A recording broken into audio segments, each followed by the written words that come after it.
El crítico más duro de la guerra de Donald Trump con Irán no es un demócrata, es uno de los suyos. Yo estuve escuchando esta entrevista larga de Joe Kane, 45 minutos.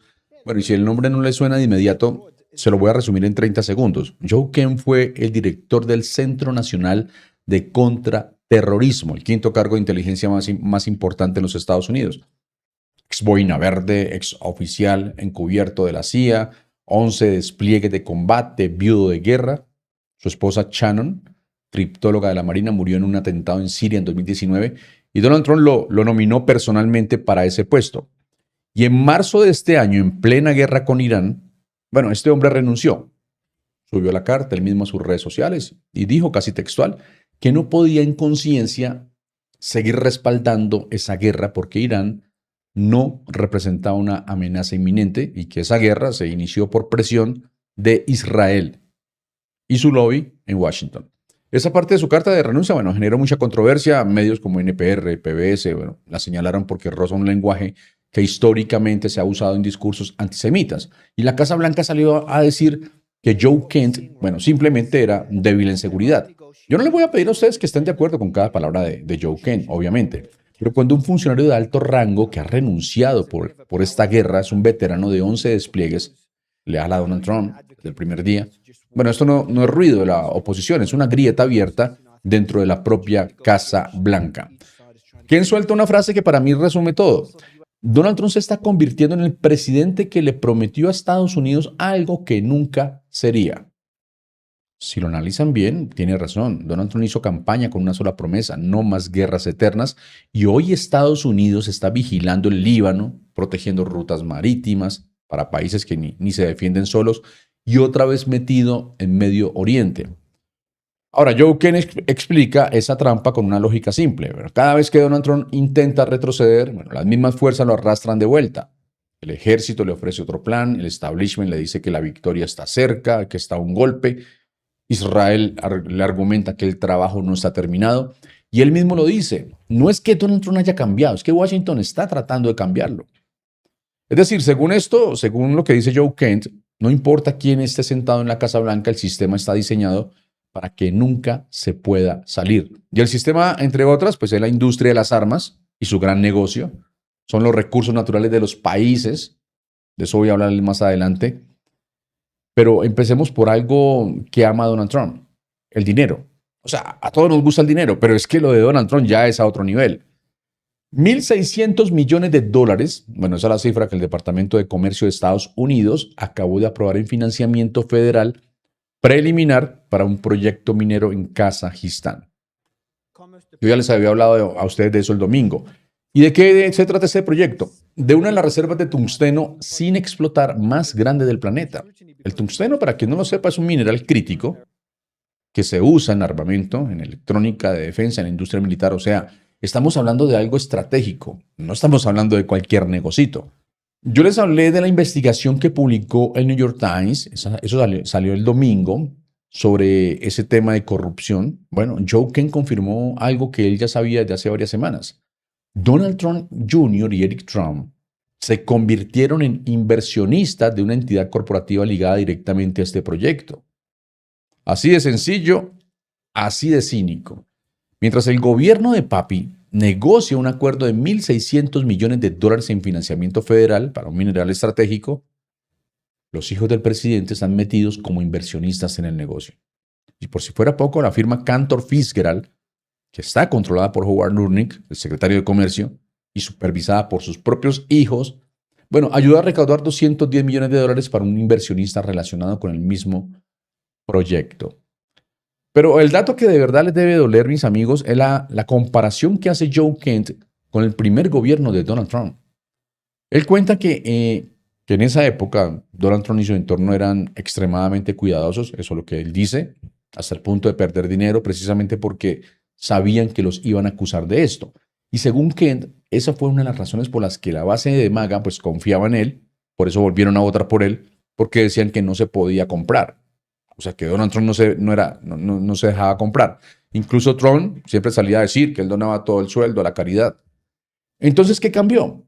Y Ken mismo lo responde sin pelos en la lengua. Dice que hoy existe una confluencia mortal entre la codicia de ciertos negocios que benefician al círculo de Donald Trump y la ideología de los neoconservadores y el lobby israelí que están explotando esa codicia para empujar su propia agenda en Medio Oriente.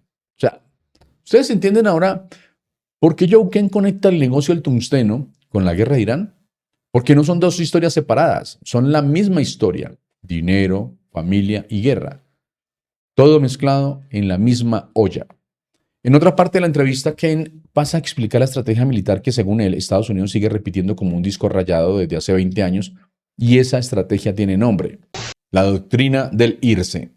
10 menos 2, según la lógica militar de Estados Unidos en estos 20 años, no da 8, da 20. La explicación que Joe Ken usa para resumir por qué cada operación militar en Medio Oriente termina creando más enemigos de los que eliminas es la siguiente. Si tú matas a 2 insurgentes y cada uno de esos 2 tenía 6 amigos o familiares que estaban pensándolo, pero todavía no se habían unido a la insurgencia, en el momento en que tú matas a su amigo, esos 6 ya tomaron la decisión por ti. 10 menos 2 son 20. Así que lo que Joe Ken nos está diciendo es que la matemática de la guerra contra el terrorismo durante 20 años ha sido al revés de lo que nos están vendiendo. Fíjense en esto, Joe Ken fue director del NSC, el centro que literalmente recopila la inteligencia sobre amenazas terroristas contra Estados Unidos, y él llegó a una conclusión: el terrorismo aumenta como reacción a las operaciones de Estados Unidos. O sea, es un tema del que casi nadie en Washington quiere hablar, porque es incómodo y porque no es tan, no es tan vistoso como pintar una X sobre un mapa y soltar una bomba. Así no funciona, y lo vimos con Irán.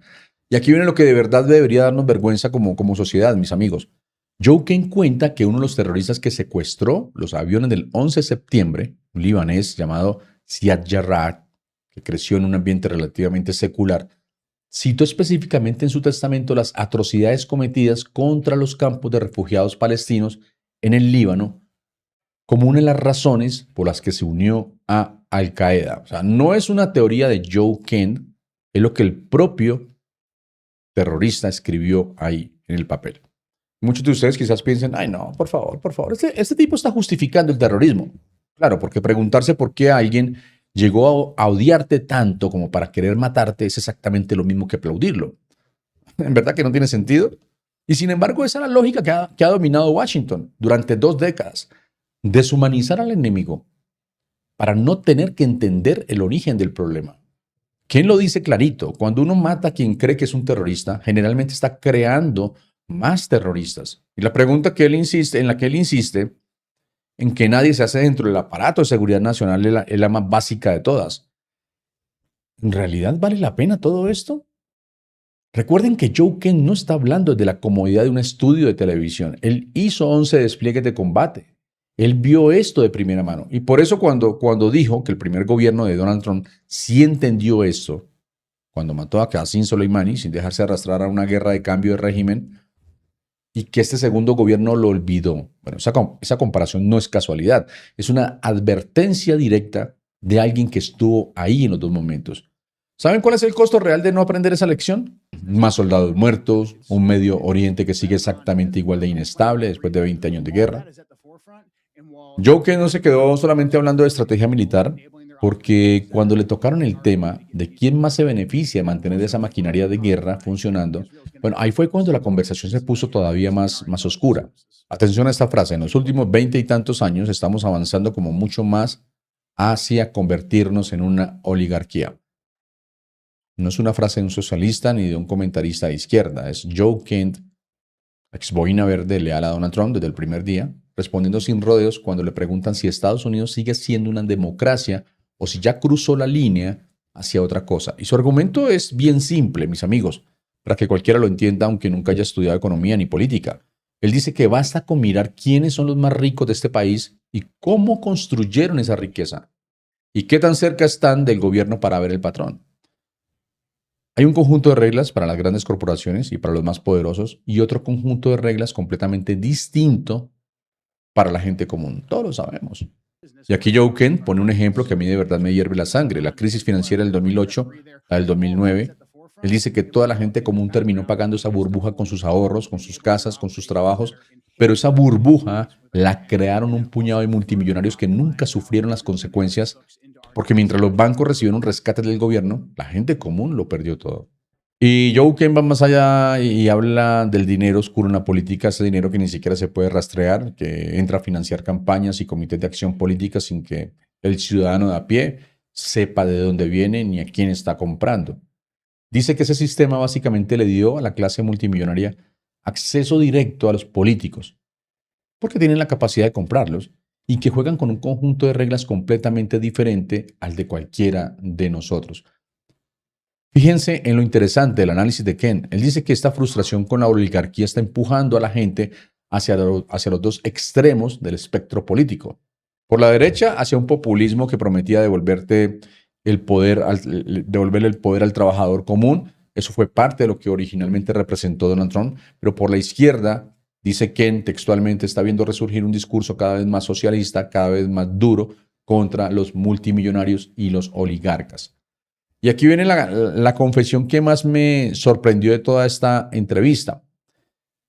Quien que se describe a sí mismo como alguien del movimiento MAGA, él no lo niega, dice algo que pocos en su propio bando se atreven a admitir en público, que si el gobierno actual sigue por este camino de negocios familiares, de guerra, de favores a intereses extranjeros, van a perder el argumento y no lo van a perder contra los republicanos tradicionales de club de campo.